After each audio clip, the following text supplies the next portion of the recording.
Fruit Ninja. That's probably a game you haven't thought about for quite a while now. Released over 13 years ago, it quickly grew to become one of the most downloaded apps of all time. Pretty much anybody with a touchscreen phone had the game installed, and by 2015, it had been installed over 1 billion times. Even with this astonishing level of success, the app still eventually fell into the never-ending cycle of mobile game replacement. That was until about a week and a half ago when I was just aimlessly scrolling on my phone, as a lot of us tend to do, when I had a thought enter my head. I wonder if Fruit Ninja's still around. I wonder what's happening with the game all these years later. So I checked, and I still had it installed, so I opened it up to see what we had. Brushing off the digital dust, there were a few things that I immediately noticed to be different. It seemed through the years and years and years of updates, all of my progress had kind of been lost, which was disappointing, but something else caught my eye first. A bright, glowing golden dragon fruit on the homepage showing off an event that was happening. Swiping through, the event seemed pretty simple. Play games of arcade mode, score points, all your points are added together, and whoever has the highest score at the end wins. Pretty easy. Now, I didn't know if this event was regional, by country, globally, however it was scored, but when I joined, it seemed like there were only about 40 or so people playing. And with that small of a pool, I figured, why don't I just try and get first place? I mean, I was kind of thinking, how hard could it really be? And to answer that question, not very hard.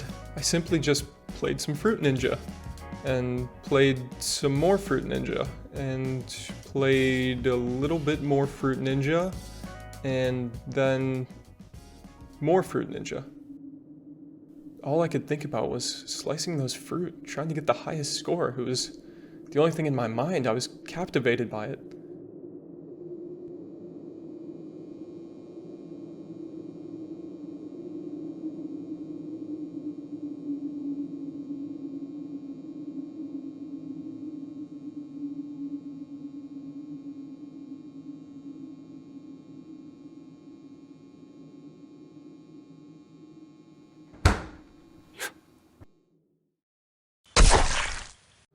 In all seriousness though, I maybe played for 10 or 15 minutes a day, nothing crazy, and even just this little amount of playing was enough to more than double the score of the person in second place. It seemed like all I really had to do was play a few games of arcade mode a day and I would easily win the tournament.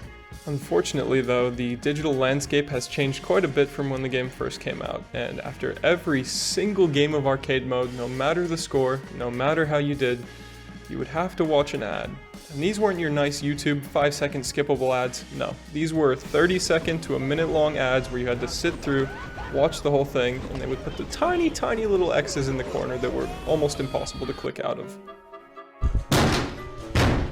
I don't know about you all, but a 1-to-1 ratio of content to ads isn't usually what I'm looking for, so this kinda left a sour taste in my mouth from an otherwise ripe fruit.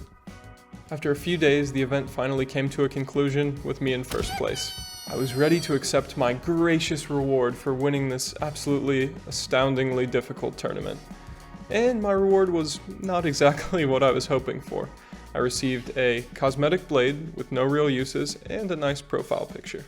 This left me feeling like I'd been swindled. All that work for basically nothing? I mean, what was even the point of competing if I wasn't going to get anything useful out of it? I mean, I guess I can say that I'm a top Fruit Ninja player because I won the tournament, but even that just kind of feels hollow. I guess the true prize in the end was really just the chase. Going to bed at night and then waking up in the morning not knowing if I was still going to be in first, trying to get the highest score I can on each game, and trying to dodge out all the terrible ads as efficiently as I could.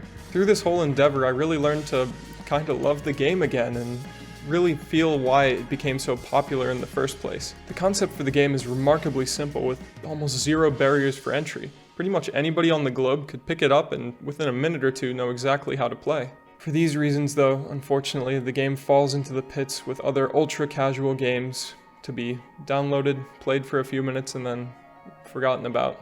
At this point, the game has pretty much been lost to time, but by sheer chance, I remembered it, rediscovered it, and became one of the top players.